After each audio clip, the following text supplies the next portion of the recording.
Wananchi wa shehia ya Meya wameiomba serikali kuchukua hatua za haraka kuimarisha barabara za ndani zilizojengwa katika eneo hilo, wakisema kuwa zimekuwa chanzo cha maafa hasa kipindi hichi cha mvua zinazoendelea kunyesha. Wakizungumza na Asam Online TV, wananchi hao wamesema barabara hizo hazina mitaro sahihi ya kupitisha maji ya mvua, hali inayosababisha maji kutuama barabarani na mengine kuingia ndani ya nyumba zao na kusababisha uharibifu mkubwa. Zimenyesha mvua kuanzia saa 11 alfajiri, kama sikosei saa 11 saa 9 usiku alfajiri.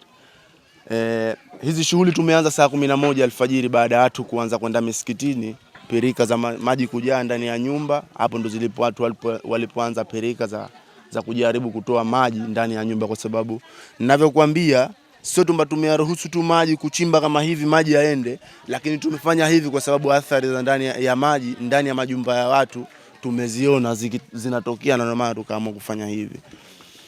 Kubwa ambalo tunataka kusema, hatuwezi kuacha kutoa shukrani zetu za dhati kwa Mheshimiwa Rais wa Zanzibar.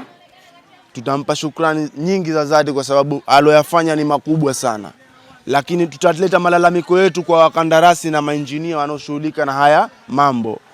Hizi barabara wakati zinaanza kutengenezwa, sisi wananchi ambao tunaijua Meya yetu tulikuwa tunatoa malalamiko kwa wakandarasi ili wanapotengeneza barabara zao wajaribu kufanya miundombinu ambao watafanya maji hapa yasituame. Wakati wanachimba mitaro tuliwaambia waliweka bomba humu kwenye hii mitaro, kuna vibomba vidogo vidogo ndio wameweka matoleo ambayo yatabeba maji kupitisha kwenye mtaro. Tukawaambia kwamba hivi vibomba mlivyoviweka na hii maji yanotuhama hapa, hivi vibomba ni vidogo, haviwezi kukidhi maji ya hapa. Majibu yanakuwa hayaridhishi, na sisi ndio wananchi ambao tunakaa hapa tunaijua adha ya maji ya hapa. Kwa hiyo kubwa tunalotaka kulisema, jambo lolote linapofanywa na mainjinia kwenye maeneo yetu kama haya, wanatakiwa kuchukua malalamiko ya wananchi ili kuweza kutafakari kile wanachokifanya. Je, kitakuwa ni sahihi kwa wakati huo? Kwa sababu haya yanapotokea malalamiko makubwa na kudharaulika, wanadharaulika wao kwamba sio mainjinia. Laiti wangetusikiliza sisi wananchi, basi leo asingetokea haya, maji angepita vizuri, sifa wangebeba wao na sio sisi. Kwa hiyo kuna nyakati wanatakiwa kutusikiliza sisi kama wananchi, malalamiko yetu juu ya masuala zima la eneo letu, kwa sababu sisi ndo tumekaa hapa kwa muda mrefu, tunafahamu eneo hili likoje. Leo naweza kusema pale tumechimba pale, tumevunja barabara kwa sababu maji yatoke ndani ya majumba ya watu na yaweze kupita maji ndani ya mtaro. Kapita injinia hapa, kakagua. Baada ya kukagua kuona ile mazingira tuliochimba, na yeye pale kapata idea ni kitu gani kifanyike ili maji yaweze kwenda kwa spidi. Kaamua pale aite akuje kuchukuliwe mashine kukatwe kabisa ili maji yao yanaingia papangwe tu nondo. Ushanifahamu? Kwa hiyo kuna vitu tunapaswa kuwasikiliza wananchi, kwa sababu wao ndio wanaojua mazingira kulikoni hao wakandarasi. Wakandarasi ni watu tu ambao wamekuja ndani ya muda mfupi. Leo mvua zinanyesha, wakandarasi wamepita. Nashukuru injinia ambaye ni mhusika wa hii barabara, tumeongea naye tukampa malalamiko yetu juu ya swala zima la maji kama hivi kutuama. Pia kuhusiana na swala la maji ya zawa, wamepita humo wamekata bomba, kuna baadhi ya watu maji ya zawa hata akitoka hawapati, na katuahidi atafanywa kazi. Kasema hii kazi haiwezi kuendelea kufanywa kutokana na mvua, lakini atawaita watu ambao wao watakuja kuhusika na mazingira haya ambayo yanapitisha maji, kutengeneza mazingira mazuri ya kupitisha maji. Mvua itakapokata watakuja kuendelea na swala zima la ujenzi. Athari zipo kwa sababu maji kuingia ndani ya nyumba yako tu peke yake ni athari, kwa sababu kuna vitu kibao vinaathirika. Pale kuna mtu kaumiza vidole viwili hivi, kabanja vyote hivi vimesagika, vimekatika, na yote ni kwa sababu ya adha ya maji.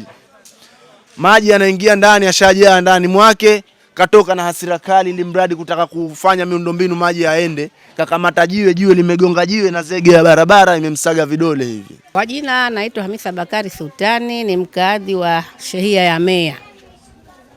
Changamoto za maji, changamoto tulikuwa nayo hapo zamani kubwa, lakini baada kupita mitaro ile ya mwanzo tulishukuru sana. Japo ilikuwa ikija mvua kubwa kama hii tunakuja kutoa taka usiku wa saa 6 saa 8, lakini maji yakisha yanaondoka. Lao hawa wamekuja kuchimba mitaro, tuliwaambia jamani, hapa kwanza mmetuita wananchi wa hapa ili mupate maoni yetu. Hapa jamani, maji mengi tunayajua sisi wenyewe tunokaa hapa. Wanatuambia chemba hizi mnazifanya ndogo jamani, alafu vyomba wenyewe vya nchi 4, maji hapa mengi. Hakutukusikiliza, kaja mbunge, kaja mwakilishi, kaja diwani, wakasema chemba ile pale watatoa bomba 4, 2 kule 2. Matokeo yake wametoa ile. Sasa ya maji ndio hivyo, juzi amemwingilia mwenzetu ndani, tukafanya pale marekebisho kidogo, kafika kupata accident ya kidole. Leo ndio hivyo, maji yameingia majumbani kwangu mimi, ndio kama unapoona hapa, ndio njia kubwa ya maji. Yamejaa hayo hapo, hana pa kwenda. Kusema kweli tunaathirika. Tulitaka sisi tulishukuru mitaro imekuja mipana, lakini wamekuja kutuzidishia mabalaa. Kwa sababu mvua ikinya kubwa, hapa changamoto tunazo tu za maji. Na tuliwaambia hawa waliotengeneza barabara juzi, kuna mmoja tulipomwambia akatwambia hamkuambia waliochimba mitaro. Tumewaambia, mwisho mimi binafsi nikaambiwa nina mdomo. Sijui wao wanasemea ndani ya mashikio au ndani ya macho. Jamani, tunapajua sie hapa, tuiteni wananchi wa hapa. Hawakutaka kutusikiliza, matokeo yake sasa ndio nataka kuja kufanya marekebisho. Mimi nishasikia sana kwenye mawio, mitaa mingi si shamba si mjini, barabara zikipita watu wanalalamika au mitaro, baadaye wanarudi kufanya marekebisho. Miembeni nilisikia watu wameingiliwa na maji, wakaenda kufanya marekebisho. Na hapa tumeanza kuambia jamani, hapa maji mengi jamani, waiteni. Kama hapo kwa Arafa wamechimba mtaro, washauacha hapo. Pia dafu mkawaone hapo. Wameacha mtaro, maji yote imekwenda na bomoa mpaka majumba ya watu. Manake likija maji inabidi mpaka ile nafasi kama dongo linamungunyuka. Jengine wametukatia pipe za maji ya Zawa, hawakuzirejesha tena. Na tuliwaambia mkimaliza mitaro kabla hamjatandika zege, tufanyeni mipango pipe zetu zirejeshwe. Kuna watu wanakosa maji sasa hivi. Diwani wa wadi ya Magomeni Husna Maulidi Mwita amesema tayari wameanza kuchukua hatua za awali kwa kuwasiliana na wahusika ili tatizo hilo liweze kupatiwa ufumbuzi.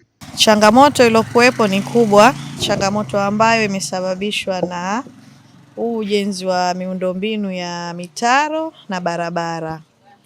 Kwa hiyo changamoto iliyokuwepo ni kwamba maji yamekosa njia, kwa maji yanaingia majumbani.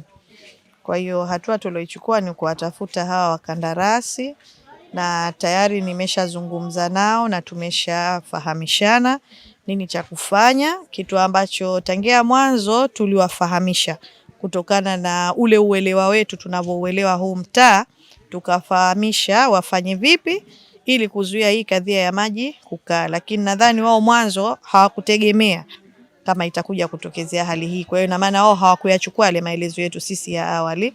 Lakini leo kutokana na hichi kilichojitokeza, wamekiri kwamba kweli mwanzo walikosea, na wametuahidi kwamba watajitahidi kuanzia leo, kuanzia pale ile kadhia ilipoanzia na kuendelea, watajitahidi kuweka sawa kwa hatua za awali, kwanza kurekebisha tu haya masuala ya maji, baadaye tena mvua zikipita wataendelea na ujenzi. Kutokana na historia ya mtaa wetu, mnamo mwaka 2006 huu mtaa aliwahi kutokezea mafuriko makubwa sana. Lakini baada ya kutokezea mafuriko yale ikaonekana kwamba ipo haja ya kuchimbwa mitaro. Kwa hiyo ilichimbwa mitaro ya mwanzo, mitaro ambayo kwa kiasi fulani ilisaidia, kwa sababu waliweka zile chemba za katikati kwa njia, kwa hiyo maji yalikuwa yana sehemu ya kupita.